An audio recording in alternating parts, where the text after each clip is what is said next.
حدیث کی راضی نبی علیہ الصلوۃ والسلام فرمائی د قیامت ورځ ده په بل صراط باندې یو عالم تیریږي یو شهید تیریږي دغه شهید ته به حکم وشي ز جنت ته داخل شه دغه عالم ته به حکم وشي ودرېګا دی به ودرېږي دته رب العالمین فرمای یوازې مزه مونږ ستا اعزاز او اکرام کول غواړو ستاره خاندان هغه خلق چې دا غوي ایمان په حالت کې راغلي دي د ګناهونو په خیره باندې خیرندي وذابته دادا کم مومن چې په حالت د ایمان کې د دنیا نه لاړ شي د ګناهګاری نو د ګناه دغه خیر سره انسان هغه جنت ته نشي داخله دی دغه خیره د صفای د پاره بده جهنم ته داخليږي کله چې دغه خیره وینځل شي د جهنم په اور کې راغی نه پس بده جنت ته راځي دته به حکم وشي ودرېګا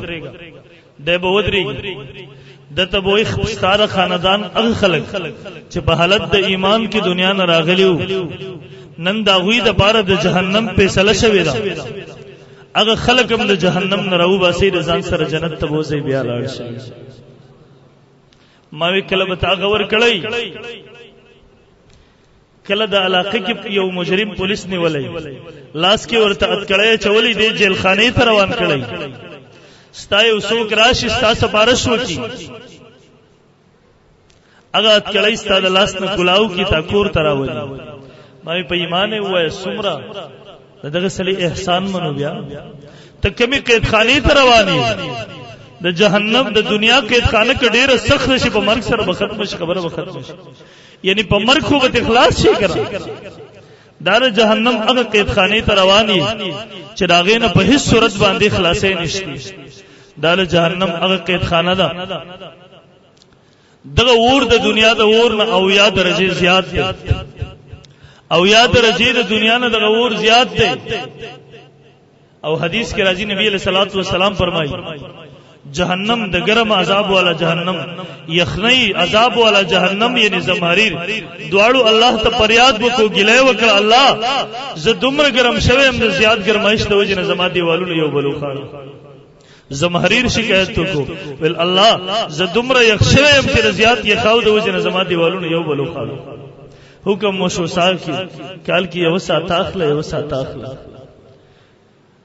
اگر اور والا جہنم چې کله ساو اخلي دنیا کی گرمی راشي ګرمي دغه زمهریر چې کله ساو اخلي دنیا کی یخنی راشي جمع موسم راشي او دا یو سما تا ته پوره نه رسیږي که یو سا پوره را رسیدلې و دنیا به ختم شوی تبا شوی دنیا به ختم شوی اگر یو سا پوره نه رسیږي نور اغزان سره کاږي به کومه علاقه چې نور ته نږدې ده هغه تر هغه په مطابق باندې ګرمای شیخواله ور کوي کومه علاقه چې لری ده هغه تر هغه مطابق باندې ور کوي او دنیا خو به یو ځای ولاړه نه راتوي هغه جهنم ته رواني هغه قید خانه ته رواني دغه بچي ستاسو بارش کوي ستاسو لاس نه هغه کړی کلاوي د جهنم د قید خانه نه دی راوباسي او ما وی دا جهنم دی چې کله جهنميان تګی شي خوراک ورته ملاو شي د مړی کې به خوراک ورخلي روایتو کې راځي هغه خوراک په تکلیف ور کوي دتا دی بچی وي وبا وبا وبا وبا وبا ورته راوړل شي پاس نو په صاحبانو ناراشي وريږي د مارانو لړمانانو باران به پیوشي به ورته پرشته در جهنميانو یینی زوی ورته په جامونو کې پیش کی کله چې ورته جامونو کې هغه یینی زوی پیش شي